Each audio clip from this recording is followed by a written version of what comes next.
What was the most memorable World Cup in your life? I'll start. United States, 1994. A kid full of dreams watched his country stop to witness what would become the greatest World Cup of all time.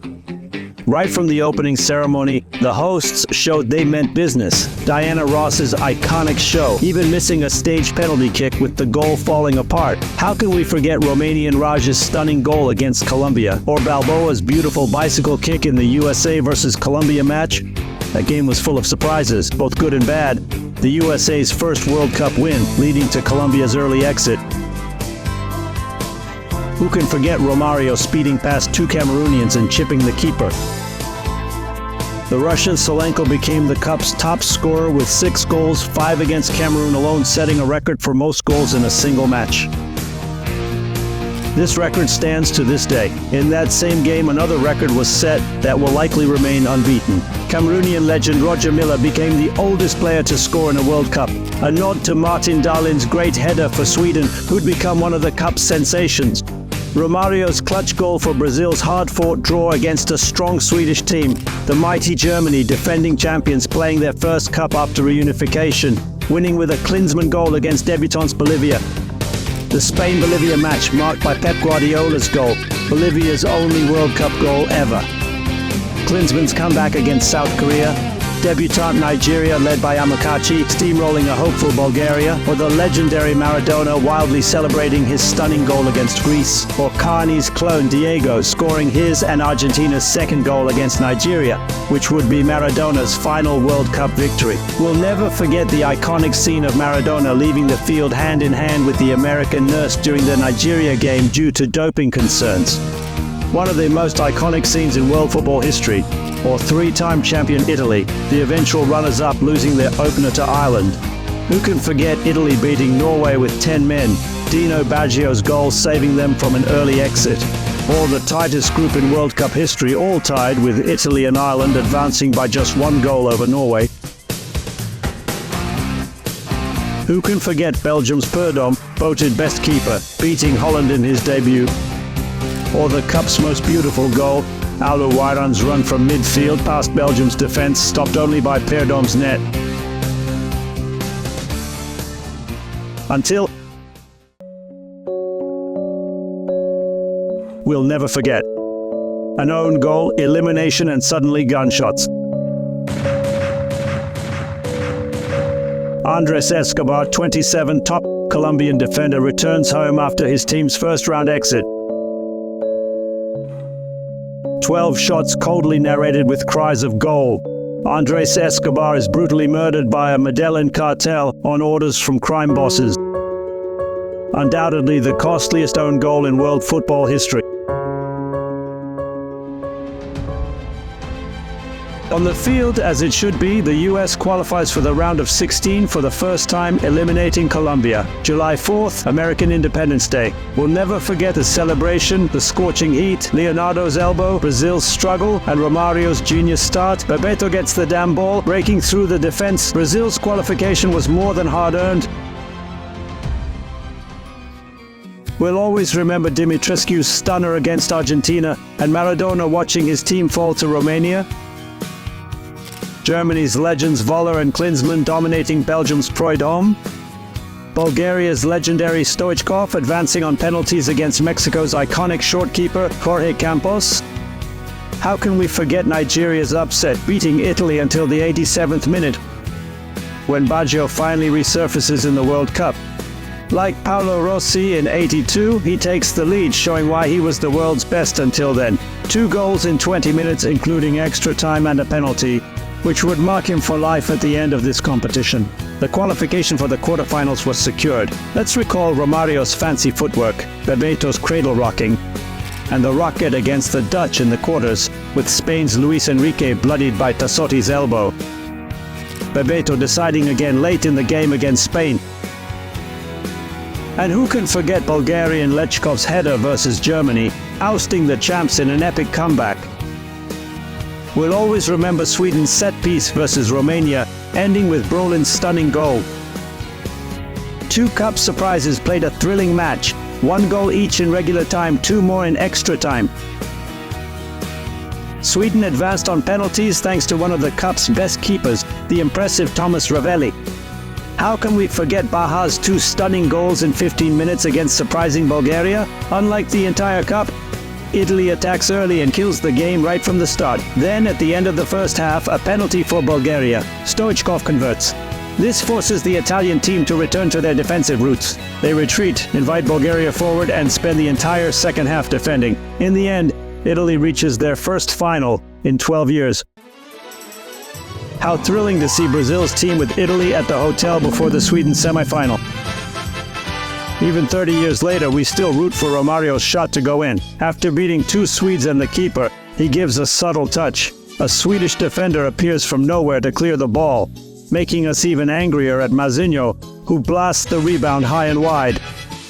How can we not rewatch Brazil's missed chances and go mad?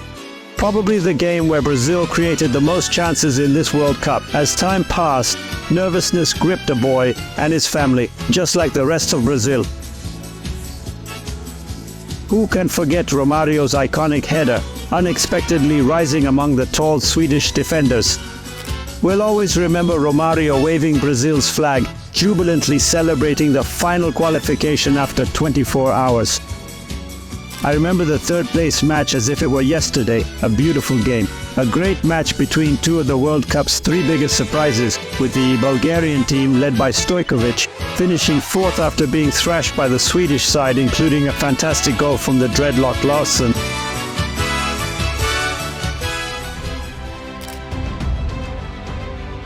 July 17th, 1994.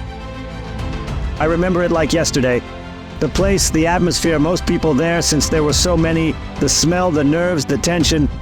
It's amazing how life throws so many tough situations at us, but also good, great, excellent ones, and often even epic moments. That boy, clueless about his future, seeks a quiet spot, or at least less noisy, to watch the game. Isn't it something? It all etches in our minds 30 years later, coming back so vividly it feels like yesterday, or rather like today, or even happening right now, this very moment, on this exact day, at this hour, this very minute, this second, this very instant. I can almost see myself in my aunt's living room in front of a big tube TV with 7 or 8 others in the same room, while about 50 people were in the backyard. Yelling, chatter, drinking, typical Italian family party, you know? The quiet atmosphere feels like a carnival compared to the tension. Eyes glued to the TV, not wanting to miss a second of this epic final. Watching intently, seeing the players in the tunnel exchange looks of respect. A scene of mutual admiration, foreshadowing the intense match to come.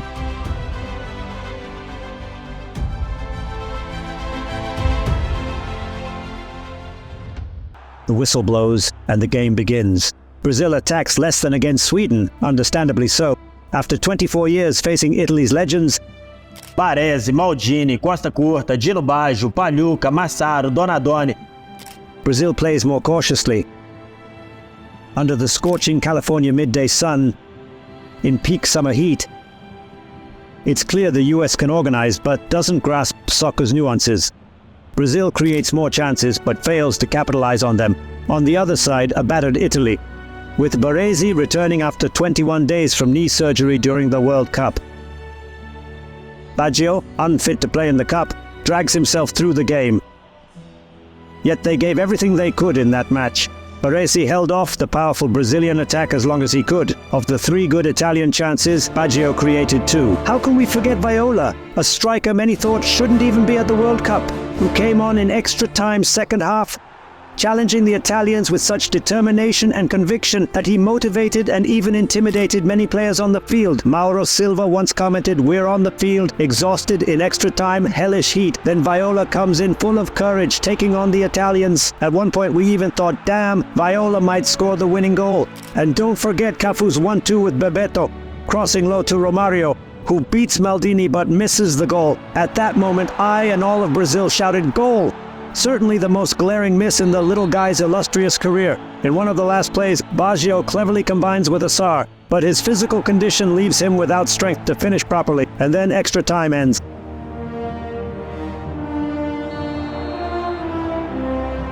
The first time ever, a World Cup would be decided by penalties. Picture someone in Brazil, Italy, Japan, Africa, Europe, Asia, basically all around the world. Everyone was glued to their TV screens watching a stadium packed with over 94,000 people, focused on 9 players crossing the field, ball in hand, to face the goalkeepers and decide a World Cup. And so the agony begins. That kid I mentioned was literally stuck to the TV. He was so close he blocked others' view in the room. And 𝒂𝒂𝒄𝒌 was quite skinny for that. The penalties start. How can we forget Baresi skiing it worse than Baggio first? Or Marcio Santos, our best in practice, hitting the keeper's hands. Albertini, who'd miss a penalty for Milan against France in '98, scores for Italy, breaking the deadlock. Romario, not a penalty specialist, steps up to take the responsibility. He converts, sending the keeper the wrong way. Italian Ivani shoots down the middle to commentator Galvao's dismay.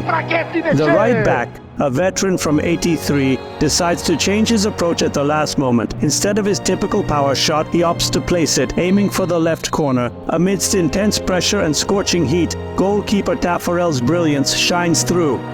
Rather than guessing, he stays calm, breathes deeply, and focuses intently.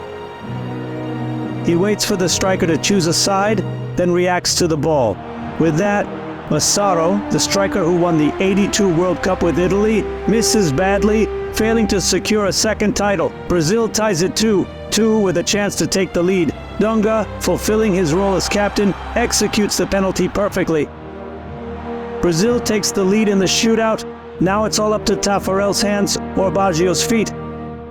I remember staring at the TV, certain it was over. Brazil would become 4-time world champions. Ironically, it would end with one of the players I'd follow most in my childhood. Baggio, one of the best I've seen play, got Italy to the '94 World Cup final. He missed only 3 penalties in his entire career. He shoots over Taffarel's goal. Fate was cruel to Baggio. In the same tournament, he scored a penalty against Nigeria in extra time. He aimed for the same spot against Taffarel, shooting low to the keeper's right. Baggio later said the ball's upward trajectory might have been Senna's doing. Italians never blame Baggio for the missed penalty. Quite the opposite. Baggio is beloved and revered throughout Italy.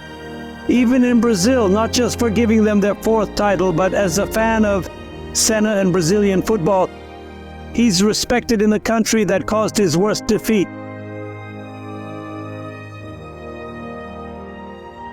The truth is, we'll never forget.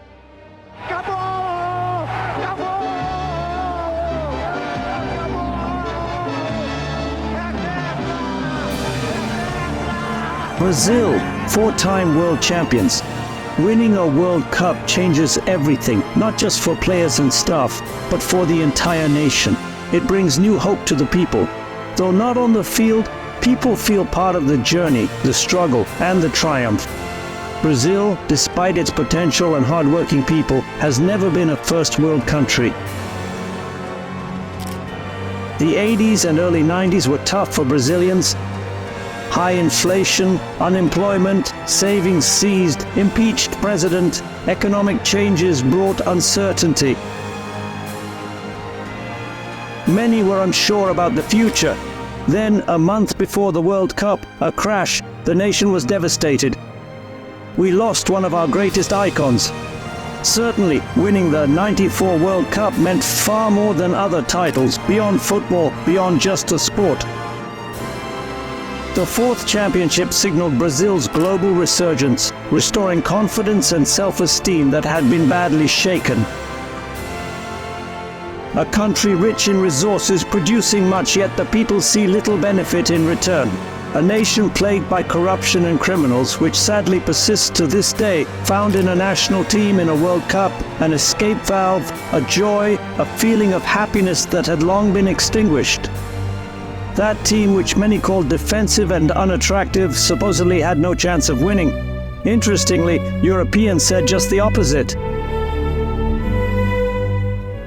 Yes, my friends, this World Cup changed many lives, including that of a tall, skinny boy for his age, glued to the tube TV in a room more crowded than usual but less so than the yard, suddenly ran towards it. Amid the vibrant cheers, euphoria, and emotional tears, he began to grasp what football and sport truly meant. We'll face tough times in life, often incomprehensible and surreal. But you'll have the discipline, passion, understanding, learning, and persistence gained from sports over the years to continue your challenging journey. Football may change lives, but sport, our sport, saves lives.